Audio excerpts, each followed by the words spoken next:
Hello everybody, and as you know, I'm Shadow's Rain, and the weapons have been nerfed a lot in Warzone. So most of the assault rifles have been nerfed, LMGs have been nerfed, SMGs have been nerfed. What does this mean for the game going forward, and what does it mean for new metas coming about? Let's talk about it in this video.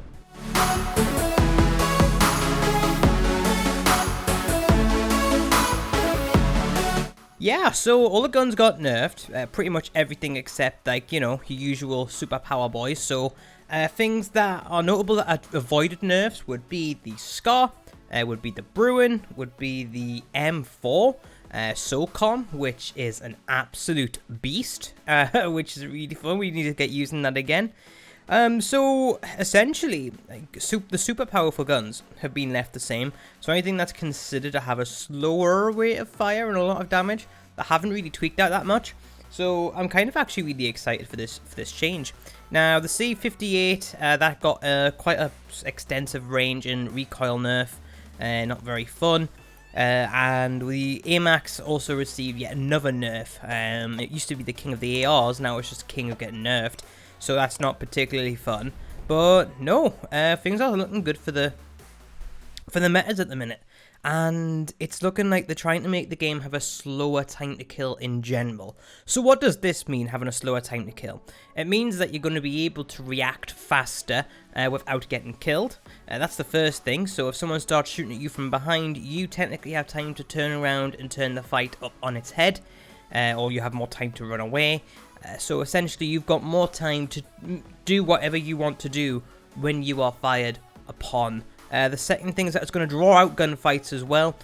So fights are likely going to be a bit more of a slog now. I know like 1 damage here and there doesn't sound like a lot, but it can be the difference with an extra hit making the difference, or the extra hit taking a play, or otherwise where it might have killed you. So it does actually make a lot of difference, and I can see a lot more people stopping and plating up in fights now.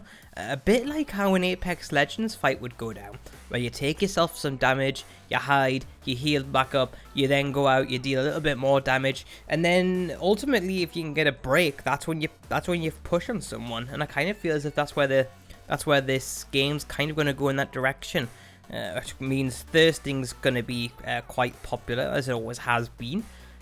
So it's going to be slightly harder at first as well, technically. But no, I think that this is a good change.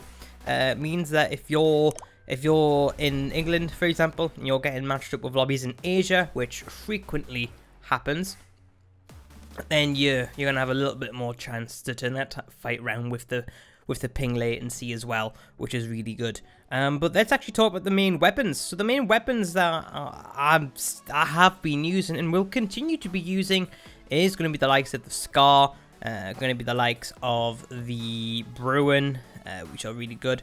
But it also opens the door for other rifles that weren't amazing to kind of come back in. So for example, the tactical rifles, those have kind of come back into the fray a little bit, including that DMR, the EBR ripoff, and the EBR as well. That's going to be doing a little bit better now, since it slightly faces up better against these other guns.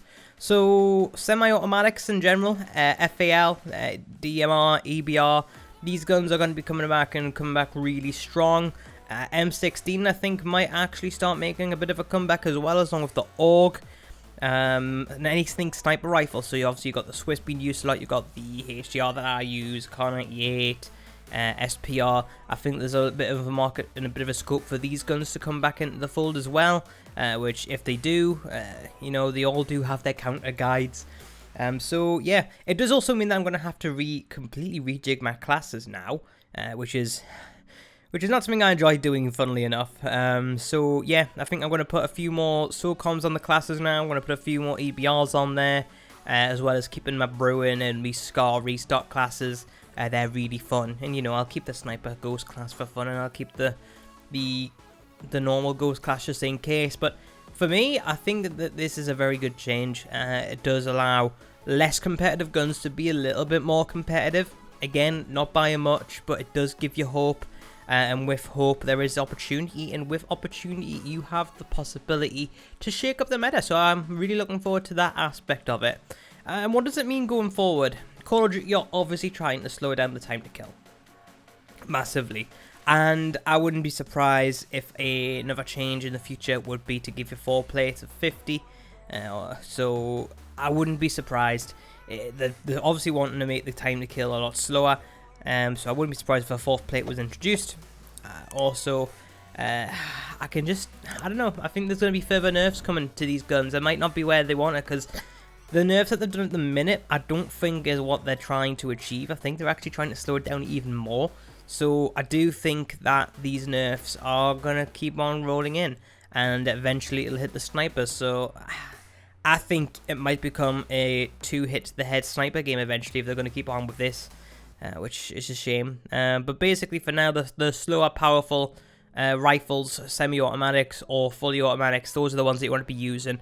So that's what I'm going to be using, because everything else has been nerfed around it. So indirectly, when you nerf so many things, you're buffing things that you don't touch inherently, and that is essentially what's happened with this patch.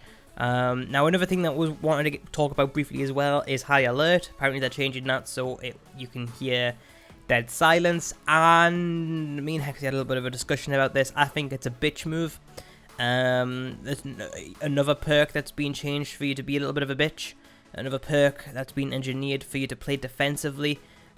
So yeah, I don't think I like the change. And then on top of the fact that the high alert's really inconsistent anyway, like you've got to be looking dead at the person within 100 meters for the perk to work.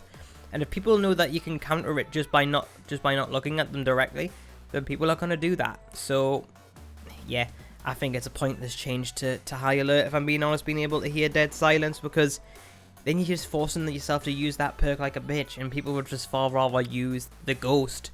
So I think it's a pointless change in that regard, but hey, what do I know? But hey, that's pretty much what I got to say about the matter. But guys, I'm going to wrap the video there. As you can tell, I'm feeling a lot better, so the videos will start coming thick and fast again.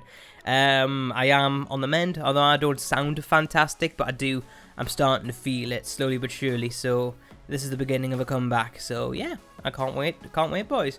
Well, but till then, let me know what you think in the comment section below, and we will discuss it there. But till then, I've been Shadows Rain. You guys have been awesome, and we'll talk to you in the next Shadows Rain E1A video. Peace.